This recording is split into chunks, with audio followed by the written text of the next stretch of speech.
Hello guys, welcome back. ఈరోజు మనం forest mensuration అంటే మెన్సూర్ అంటే ఒక లాటిన్ వర్డ్, మెజర్ అని అర్థం. సో దాన్ని బట్టి మనం ఈరోజు కొన్ని క్వశ్చన్స్ అనేవి మనం ప్రాక్టీస్ చేద్దాం ఫారెస్ట్ మెన్సురేషన్ సంబంధించి. సో ఇప్పటికి నా ఛానల్కి సబ్స్క్రైబ్ చేసుకోకపోతే సబ్స్క్రైబ్ చేసుకోండి, నా వీడియోని చూసి లైక్ చేయండి, మీ ఫ్రెండ్స్ అండ్ ఫ్యామిలీతో షేర్ చేయండి, అలాగే తప్పకుండా కామెంట్ చేయండి. Thank you. The most accurate instrument for measuring the tree diameter at breast height in rough bark trees is diameter tape అండి. ఓకే, సో క్యాలిపర్ కూడా ఉపయోగించవచ్చు, డయామీటర్ టేప్ కూడా ఉపయోగించవచ్చు. ఓకే, సో బట్ వీడు ఏమన్నా అంటే రఫ్ బార్క్ ట్రీస్ అని అన్నాడు. సో రఫ్ బార్క్ ట్రీస్ కి వచ్చేసరికి మెయిన్ గా డయామీటర్ టేప్ అనేది ఎక్కువగా ఉపయోగిస్తూ ఉంటారు. సో మామూలు టేపులకి డయామీటర్ టేపులకి తేడా ఏంటి అంటే గనక, ఒక చెట్టు బార్క్ క్రాస్ సెక్షన్ ఉంది, పైనుంచి చూడండి, ఇలాగా చెట్టుది ఇలా ఉంది. దీని డయా వచ్చేసరికి డి. మీరు దీని చుట్టూ ఓ టేప్ వేసి కొలిచారనుకోండి, మీకు ఏమొస్తుంది? పై డి వస్తుంది, సర్కంఫరెన్స్ కదా. సో ఈ డయామీటర్ టేప్ లో ఏంటంటే, ఈ టేప్ లోనే పైతో డివిజన్ చేయబడి ఉంటుంది ప్రతి మెజర్మెంట్ కూడా. సో డైరెక్ట్ గా మీకు ఈ చుట్టుకొలత వేసేసరికి దాని డయా ఏంటి అన్నది వచ్చేస్తూ ఉంటుంది ఈ డయామీటర్ టేప్ లోనే. Okay, and next one, girth at breast height is measured at its 1.37 metre from ground on up hill side. మీకు దీంట్లో రకరకాలు ఉంటాయి. అసలు గర్త్ అంటే ఏంటి? గర్త్ అంటే యాక్చువల్ గా చెప్పాలంటే, ఇలా ఒక చెట్టు ఉంది. ఓకే, ఆ చెట్టులో వచ్చేసరికి ఇంకో కలర్ వేసి చూపిద్దామని. ఓకే, దీంట్లో వచ్చేసరికి గర్త్ అనేది ఫీట్ లో లెక్కేస్తారు. బ్రిటిష్ మెజర్మెంట్ ఇది. దీని ప్రకారం ఒక స్క్వేర్ లాగ్ అనేది, ఒక స్క్వేర్ రెక్టాంగిల్ లాగ్ అనేది కట్ అవుతుంది. ఈ స్క్వేర్ రెక్టాంగిల్ లాగ్ కట్ అవుతుంది చూడండి, దీన్ని డైమెన్షన్స్ అనేవి జీతో ఇండికేట్ చేస్తారు, గర్త్ అంటారు.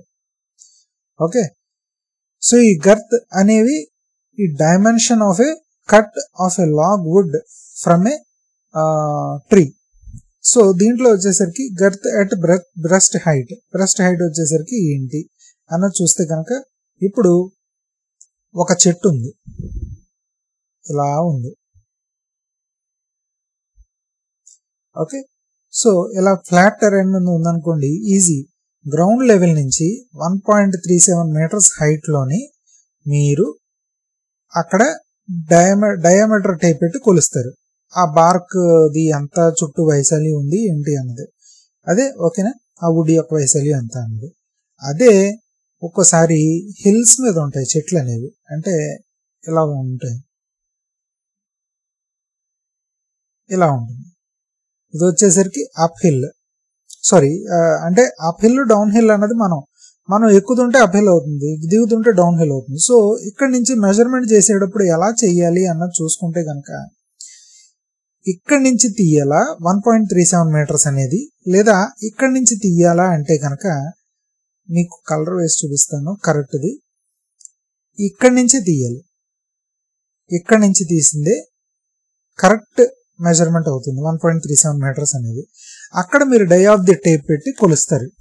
ఓకే, సో దాన్ని బట్టి అక్కడ ఎంత ఉంది ఆ చెక్క, అదే ఆ వుడ్ యొక్క డయా అన్నది తెలుస్తుంది. సో దీన్ని taking the dia at the breast height or the girth at the breast height from the uphill side. So ఇక్కడ వీడు గర్త్ అన్నాడు, ఒకసారి గర్త్ కాకపోతే dia at the breast height కూడా అనొచ్చు. అంటే dia at the breast height అంటే DBH. Okay, so 1.37 metre from ground on up hill side. ఇది డౌన్ హిల్ అవుతుంది, ఇది అప్ హిల్ అవుతుంది, ఇటువైపు నుంచి చూడాలి. Next, which of the following statements are correct? Form factor is the ratio of tree volume to that of the volume of cylinder of same dBH and height. Form factor అంటే ముందర రాసుకుందాం. Form factor is equals to true volume of the tree.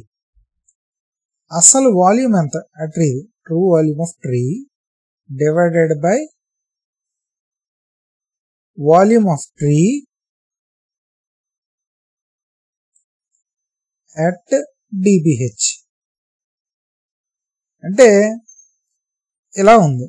So మీరు చూసుకున్నారనుకోండి, ఇక్కడ కొంచెం డయా ఎక్కువ ఉంది D1, ఇక్కడ కొంచెం డయా తక్కువ ఉంది, తర్వాత కాన్స్టెంట్ గానే ఉంది D2. ఓకే, సో ఇక్కడ ఒక్కో చోట ఒక్కోటి ట్యాపర్ అవుతూ ఉంది, D1 నుంచి D2కి తగ్గుకుంటూ వెళ్ళింది. సో ఈ విధంగా క్రాస్ సెక్షన్ పరంగా తీసుకుని మనం కట్టామనుకోండి, దాన్ని ట్రూ వాల్యూమ్ వస్తుంది, ట్రూ వాల్యూమ్ అనేది వస్తుంది. ఓకే, ఇప్పుడు diameter at the breast height ఎలా తీస్తాం? గ్రౌండ్ లెవెల్ నుంచి 1.37 మీటర్స్ ఎత్తులో తీస్తాం, 1.37 మీటర్స్ ఎత్తులో తీస్తాం. 1.37 మీటర్స్ లో ఎత్తులో తీసే వచ్చే డయా ఆఫ్ ది ట్రీని diameter at the breast height DBH అంటాం. సో D2 అనేది ఇక్కడ DBH అయ్యింది. So volume of the tree అప్పుడు ఏమవుతుంది? వాల్యూమ్ ఆఫ్ ద ట్రీ దేన్ని పరిగణనలో తీసుకుంటాడు? మీరు చూస్తే కనుక ఇదే డయా లెవెల్లో, ఇదే డయా లైన్ లో మొత్తం ఒక కోన్ ఎజ్యూమ్ ఒక సిలిండర్ ఎజ్యూమ్ చేసుకుంటాడు. ఒక డయామీటర్ D2 దాంతో సిలిండర్ ఎజ్యూమ్ చేసుకుని ఆ సిలిండర్ దాన్నే వాల్యూమ్ కింద, volume of the tree at the diameter of the breast height కింద క్యాలిక్యులేట్ చేస్తాడు. ఓకే, సో ఇక్కడికి వచ్చేసరికి మీకు ఎర్రర్ అనేది వస్తుంది. ఎంత ఎర్రర్ వస్తుంది? ఇవ్వండి, చూసారా, ఇది కవర్ అవ్వట్లేదు, ఇది కవర్ అవ్వట్లేదు. సో ఇది కవర్ అవ్వట్లేదు ఇక్కడ true volume of the tree వచ్చేసరికి. ఓకే, సో ఆ true volume of the tree వచ్చేసరికి ఒక్కోసారి కవర్ అవ్వదు. Volume at the diameter at the breast height అనేది ఒక్కోసారి కవర్ అవ్వదు. అందుకని ఏమవుతుంది? ఫార్మ్ ఫ్యాక్టర్ అనేది అయితే <1 ఉంటుంది, లేకపోతే <1 ఉంటుంది. ఈక్వల్ గా ఉండే కేసులు అనేవి చాలా చాలా తక్కువ ఉంటుంది. ఓకే, సో దీన్నే ఫార్మ్ ఫ్యాక్టర్ అంటారు బేసిక్ గా కూడా. అంటే it's a true volume of the tree, అంటే ఎంతైతే ట్రీ వాల్యూమ్ ఉందో అదంతా true to that of the volume of cylinder of the same DBH and height. అదే హైట్ తీసుకుంటారు, కానీ DBH వచ్చేసరికి అంటే డయామీటర్ వచ్చేసరికి 1.37 మీటర్స్ ఎంత ఎత్తులో diameter at the best height అనుకున్నామో అదే తీసుకుంటారు. సో దాన్ని బట్టి సిలిండర్ రిజ్యూమ్ చేసుకుని volume of the tree at the same DBH and height calculate చేస్తారు. Absolute form factor is always <1 and normal form factor decreases with age in even age stands. Okay, so దీంట్లో ఏంటంటే absolute form factor అంటే ఏంటి, normal form factor అంటే ఏంటి అని చూద్దాం. Absolute form factor అంటే ఏం లేదండి, true volume of the tree to that of the volume of the tree at the diameter to the breast diameter at the breast height. ఇదే దీన్నే అబ్సల్యూట్ ఫార్మ్ ఫ్యాక్టర్ అని కూడా అంటారు. ఓకే, మీకు రేషియోలో volume of the tree at the diameter at breast height అన్నది ఉంటే కనుక అది అబ్సల్యూట్. నార్మల్ ఫార్మ్ ఫ్యాక్టర్ వచ్చేసరికి అట్ డయామీటర్ బ్రెస్ట్ హైటే తీసుకోకర్లేదు, అట్ ఎనీ హైట్ తీసుకోవచ్చు. అట్ ఎనీ హైట్ తీసుకుంటే కనుక అది నార్మల్ ఫార్మ్ ఫ్యాక్టర్ అవుతుంది. Normal form factor. సో ఇప్పుడు చెప్తాం, absolute form factor is always <1. Always <1 అని ఐ థింక్ చెప్పలేము అలా అని. It can be equals to 1, but in very very rare cases. So always <1 అనేది పరిగణించవచ్చు. Normal form factor decreases with age in even age stands. Even age అంటే ఏం లేదండి, ఒక ట్రీ ఉంది, దీనికి 50 years ఏజ్ ఉంది, ఇంకో ట్రీ ఉంది, ఇది కూడా 50 years ఏజ్ ఉంది. ఓకే, వీటన్నిటిని కూడా ఈవెన్ ఏజ్ స్టాండ్స్ అని అంటూ ఉంటారు. ఓకే, ఏజ్ అనేది సమానంగా ఉంటుంది. సో వీటిలో ఏంటంటే ఫార్మ్ ఫ్యాక్టర్ అనేది, ఓకే, ఆ ఫార్మ్ ఫ్యాక్టర్ అనేది డిక్రీజ్ అవుతూ ఉంటుంది అని అంటాడు. డిక్రీజ్ ఎప్పుడు అవుతుంది? ఫార్మ్ ఫ్యాక్టర్ అనేది ట్రూ వాల్యూమ్ అనేది పెరిగినప్పుడు, volume of the tree at the diameter of breast height అనేది పెరుగుతూ ఉండగా మీకు డిక్రీజ్ అవుతూ ఉంటుంది. ఇది నిజమేనా అంటే కనుక I think 1 minute. Normal form factor అనేది it decreases with age in even stands అన్నది కరెక్టా కాదా అన్నది చూస్తే కనుక అసలు నార్మల్ ఫార్మ్ ఫ్యాక్టర్ అంటే ఏంటి? Form factor is true volume of the tree to that of the volume of tree at any random height, ఏదో హైట్ లో పెట్టుకున్నాడు. సపోజ్ డయామీటర్ బ్రెస్ట్ హైటే తీసుకున్నాం సపోజ్. ఓకేనా, ఇప్పుడు ఏం చెప్తాడు, true volume of the tree వచ్చేసరికి ఏమవుతూ ఉంటుంది, ఏజ్ పెరుగుతున్న కొద్దీ కూడా పెరుగుతూ ఉంటుంది true volume of the tree. So volume of the tree at the diameter breast height వచ్చేసరికి ఏమవుతుంది, ఆ బ్రెస్ట్ హైట్ వచ్చేసరికి అండర్ ఎస్టిమేట్ అవ్వచ్చు. ఓకే, అంటే ఒక బట్రస్ వల్ల దీవల్లో అండర్ ఎస్టిమేట్ అవ్వచ్చు. సో యాక్చువల్గా normal form factor increases not decreases with age in even aging age stand. So ఇది స్టేట్మెంట్ తప్పు. Absolute form factor is always less than 1. Okay, ఇది రైటే. Artificial form factor is based on sample trees. Artificial form factor అంటే ఏముంటుంది, sample trees వాడే ఇచ్చాడు కదా definition, sample trees మీద తీసుకున్నది ఆర్టిఫిషియల్ ఫార్మ్ ఫ్యాక్టర్ అంటారు. So 1, 2, 4 are the right answers. Next one, match the list following అన్నాడు. మ్యాచ్ ద లిస్ట్ అని చెప్దాం. ఇక్కడ ప్రెస్లీస్ ఇంక్రిమెంటల్ బోరర్, రావట్లేదు కదా, జస్ట్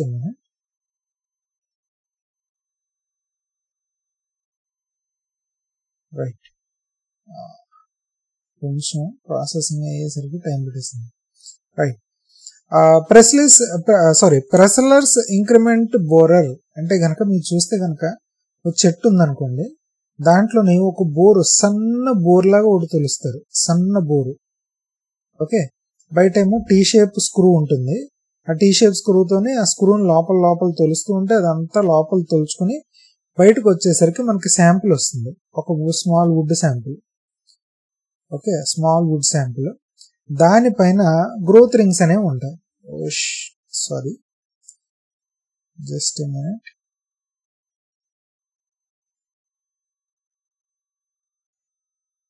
దానిపైన గ్రోత్ రింగ్స్ ఉంటాయి, ఇక్కడొకటి. ఈ గ్రోత్ రింగ్స్ పెరగడం అనేది దేనికి అంచనా వేస్తుంది, ఏజ్ ఆఫ్ ద ట్రీని అంచనా వేస్తూ ఉంటుంది, గ్రోత్ ఆఫ్ ద ట్రీని అంచనా వేస్తూ ఉంటుంది, and volume of the tree కూడా అంచనా వేయడానికి మనకు ఉపయోగపడుతుంది. Age, growth and volume. And అసలు ఆ ట్రీ మధ్యన స్పేసింగ్ మధ్య తెల్లటి వుడ్ ఉందనుకోండి, స్ప్రింగ్ సీజన్ లో పెరిగింది, లేకపోతే నల్లటి వుడ్ ఉంటే కనుక అది మంచి సమ్మర్ సీజన్ లో పెరిగింది, అలా కూడా లెక్కేసుకోవచ్చు. డెండ్రోక్రోనాలజీ, డెండ్రోమెట్రీ వీటన్నిటికీ ఉపయోగపడుతుంది. సో ప్రెస్లర్స్ ఇంక్రిమెంటల్ బోరర్ అంటే వచ్చేసరికి దాని గ్రోత్ రింగ్స్ ఏజ్ డిటర్మినేషన్ కి ఉపయోగపడుతూ ఉంటుంది. గ్రోత్, ఏజ్, గ్రోత్, వాల్యూమ్ ఇవన్నిటి కూడా. So A is 2. యాబ్నిస్ లెవెల్, మనం ఒక గట్టు ఉందనుకోండి లేదా ట్రీ ఉందనుకోండి, ఇక్కడ ఉన్నాం మనం. ఓకే, ఇక్కడ ట్రీ ఉంది, మీరు యాబ్ని లెవెల్ పెట్టి హైట్ మెజర్ చేయొచ్చు, స్లోప్ కూడా మెజర్ చేయొచ్చు. స్లోప్, హైట్, స్లోప్ దొరికిందంటే, డిస్టెన్స్ దొరికిందంటే దాన్ని బట్టి హైట్ చేసేయచ్చు.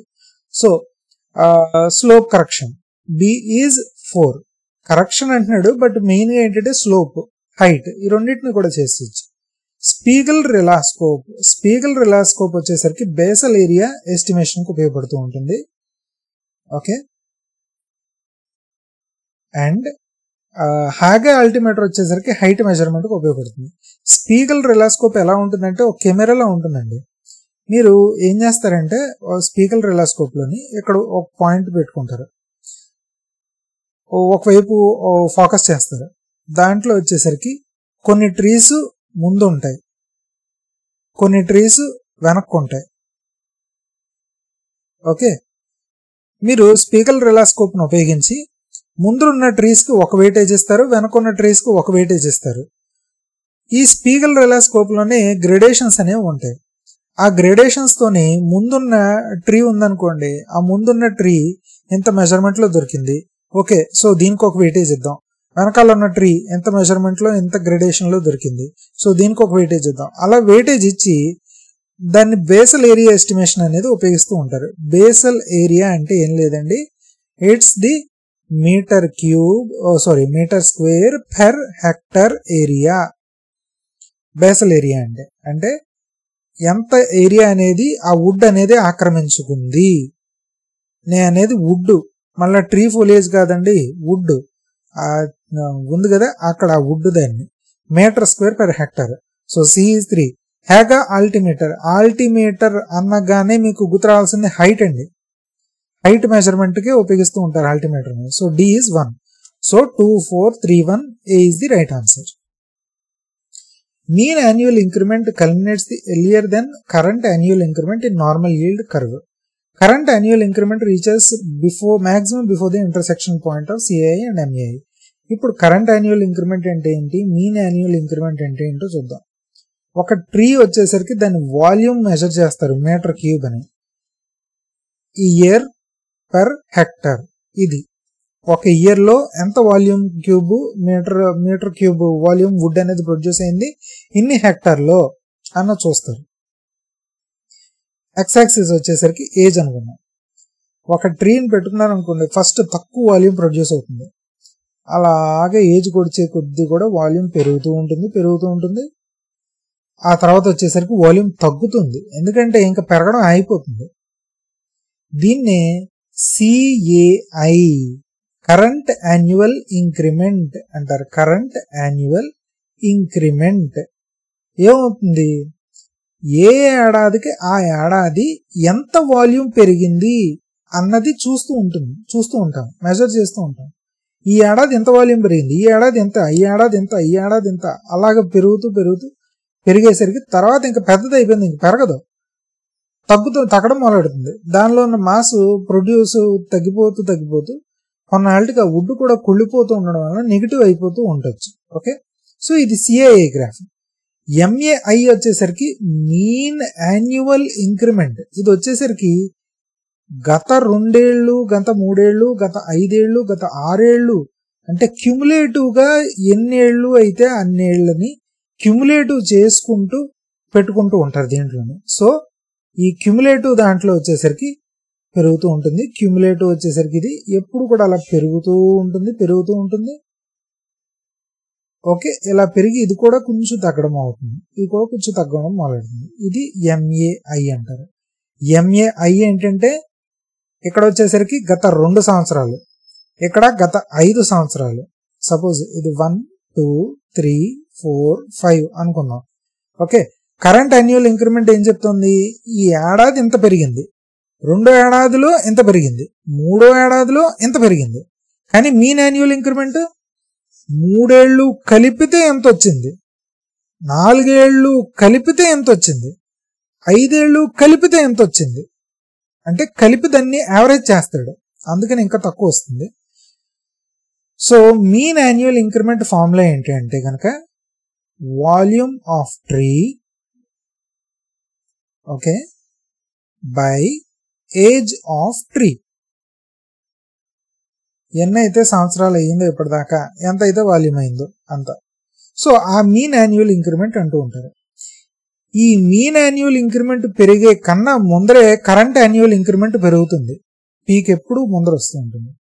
ఎక్కడైతే ఈ mean annual increment current annual increment intersect అవుతాయో దాన్ని బయోలాజికల్ రొటేషన్ ఏజ్ అంటారు. Biological rotation age. ఈ ఏజ్కి వచ్చేసరికి ఇంకా పెరగదు, అందుకని ఇక్కడ ఆ వుడ్ని కట్ చేసేస్తారు లేదా థిన్నింగ్ చేస్తారు. ఇటువంటివన్నీ మెజర్స్ తీసుకుంటూ ఉంటారు.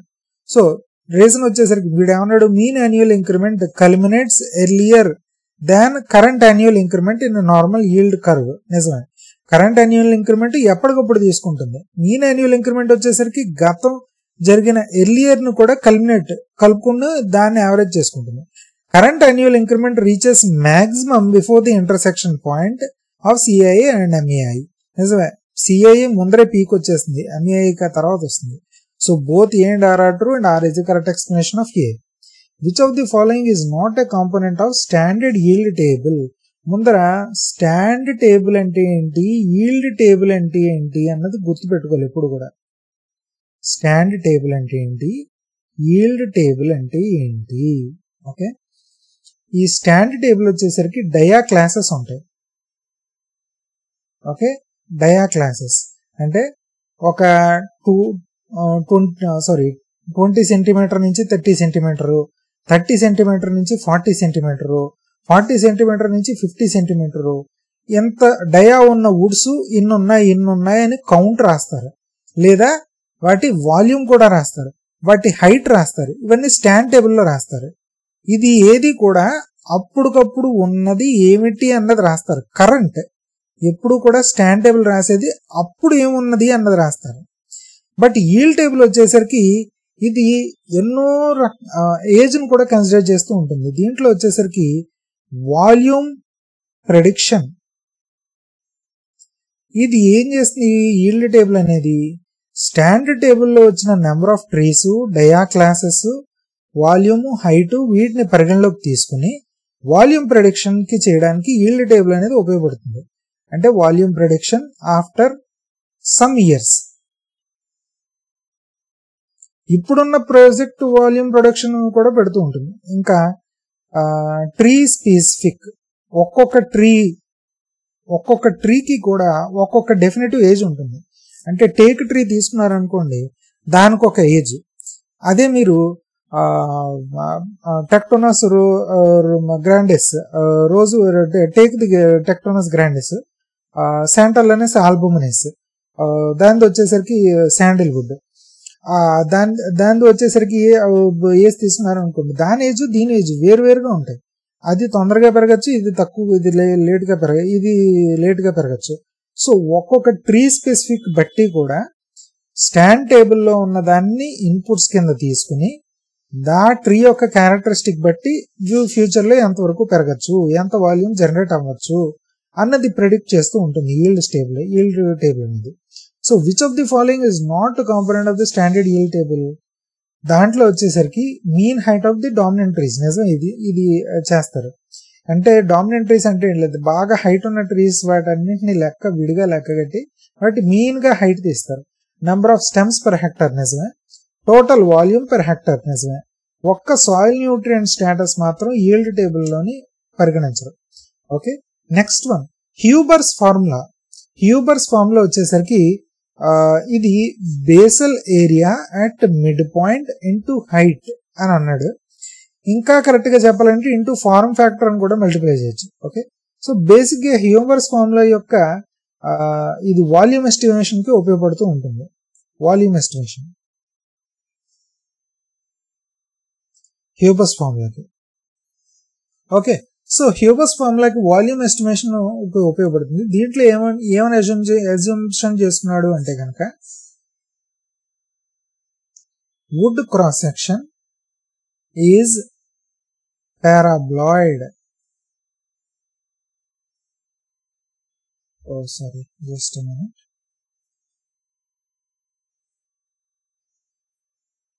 పారాబ్లాయిడ్ వుడ్ క్రాస్ సెక్షన్ అనేది. సో దీన్ని బట్టి కొంచెం ఓవర్ ఎస్టిమేషన్ కానీ అండర్ ఎస్టిమేషన్ కానీ జరగచ్చు. పారాబ్లాయిడ్ షేప్ లో ఉంటుందని అనుకున్నాడు. ఓకే, పారాబ్లాయిడ్. అండ్ ఈ హ్యూబర్స్ ఫార్ములా వచ్చేసరికి మెయిన్ గా మిడ్ పాయింట్ దగ్గర తీసుకుంటూ ఉంటాడు. బట్ ఇది మిడ్ పాయింట్ అంటే మిడ్ పాయింట్ ఆఫ్ లాగ్స్ అంటే కట్ డౌన్ ట్రీస్. లాగ్స్, ప్రతి లాగ్ ఎంతెంత కట్ చేశారో ఆ మిడ్ పాయింట్ దగ్గరే ఆ డయా ఎంతో లెక్కేసి దాన్ని బట్టి వాల్యూమ్ ఎంత అని లెక్కేస్తూ ఉంటారు. సపోజ్ ఒక 2 మీటర్ వుడ్ లాగ్ ఉందనుకోండి, హైట్ వచ్చేసరికి 2 మీటర్ తెలిసిపోయింది. 2 మీటర్లో 1 మీటర్ దగ్గర డయా అట్ 1 మీటర్ చూస్తాడు. చూసి దాన్ని బట్టి బేసల్ ఏరియా క్యాలిక్యులేట్ చేస్తాడు. సో దాన్ని బట్టి వాల్యూమ్ ఆఫ్ ది ట్రీ అనేది క్యాలిక్యులేట్ చేస్తూ ఉంటాడు. Next one, in stand table the data is arranged by, ఎంత చెప్పాను కదా, డయా క్లాసెస్, డయామీటర్ బట్టి ఆధారపడుతూ ఉంటుంది. Okay, so 9th one is the B answer. 8th one. And next one, the instrument for rapid measurement of upper stem diameter in standing trees is. దీనికి వచ్చేసరికి upper stem diameter అంటే ఏం లేదండి, చెట్టు ఉంది, ఇక్కడెక్కడో కొలవద్దా అనుకుంటున్నారు, మీరు ఇక్కడెక్కడో ఉన్నారు. ఓకే, మీరు బాహుబలిలో చెట్టు ఎక్కేలేరు కదా, తాడి చెట్టు పెట్టుకుని పైకి. సో ఏం చేస్తారు, బార్ అండ్ స్ట్రౌడ్ డెండ్రోమీటర్ ఉపయోగించుకుని ఈ అప్పర్ స్టెమ్ డయామీటర్ అంతా క్యాలిక్యులేట్ చేస్తూ ఉంటారు. వీలర్ పెంటాప్రైజం కూడా అప్పర్ స్టెమ్ డయామీటర్ కి ఉపయోగిస్తూ ఉంటారు. బట్ యాక్యురసీ అనేది బార్ అండ్ స్ట్రౌడ్ డెండ్రోమీటర్ కి బాగా ఎక్కువ, అది కూడా ర్యాపిడ్ గా ఇస్తూ ఉంటుంది. సో అందుకని బార్ అండ్ స్ట్రౌడ్ డెండ్రోమీటర్ అనేది అప్పర్ స్టెమ్ డయామీటర్ కి ఉపయోగిస్తూ ఉంటారు. Which of the following is not a method of forest surveying? Plane table survey ఇది method of forest surveying. Prismatic compass ట్రాన్స్ఫర్స్ ఇది method of forest surveying. And stump analysis ఇది method of forest surveying. Stump analysis కాదు, stump analysis is not method of forest surveying. Theodolite traverse it is also a method of forest surveying. So మీకు వచ్చేసరికి answer వచ్చేసరికి stump analysis is not A method of forest surveying. Just a minute. Stump analysis 1 minute. Stump analysis is not a method of forest surveying. So C is the right answer. Stump analysis అంటే ఏం లేదండి, ఉన్న చెట్టుని పడగొట్టేస్తారు, పడగొట్టేసి దాని తర్వాత దాన్ని analysis చేస్తారు. ఎక్కడ డయా అంతా ఎక్కడ డయా అంతా ఎక్కడ డయా అంతా అని చూస్తారు. దాన్ని బట్టి మళ్ళీ వాల్యూమ్ ఎస్టిమేషన్ చేస్తారు మీరు. ఇంకోటి వచ్చేసరికి అది ఏ విధంగా గ్రో అయ్యింది, ఎన్ని రింగ్స్ ఫామ్ అయ్యాయి, so age of the tree అంతా ఇవన్నీ చేస్తూ ఉంటారు. ఇది ఫారెస్ట్ సర్వేయింగ్ లోకి భాగంలోకి రాదు. ఫారెస్ట్ సర్వేయింగ్ అంటే అక్కడ ఫారెస్ట్ లో ఉన్న ఫీచర్స్ ఏంటి ఇవేంటి అన్నది ఓవరాల్ గా చూస్తారు, స్టంప్ గ్రోత్ కటింగ్ కాకుండా అనమాట. సో ఇక్కడతో ఆపుదాం. నెక్స్ట్ వీడియోకి మనం మళ్ళీ ప్రొసీడ్ అవుదాం. ఇప్పటిదాకా నా వీడియో కనుక నచ్చినట్లయితే తప్పకుండా లైక్ చేయండి, షేర్ చేయండి, సబ్స్క్రైబ్ అవ్వండి. నా ఛానల్కి సబ్స్క్రైబ్ అవ్వకపోతే థ్యాంక్ యూ సో మచ్. జై హింద్.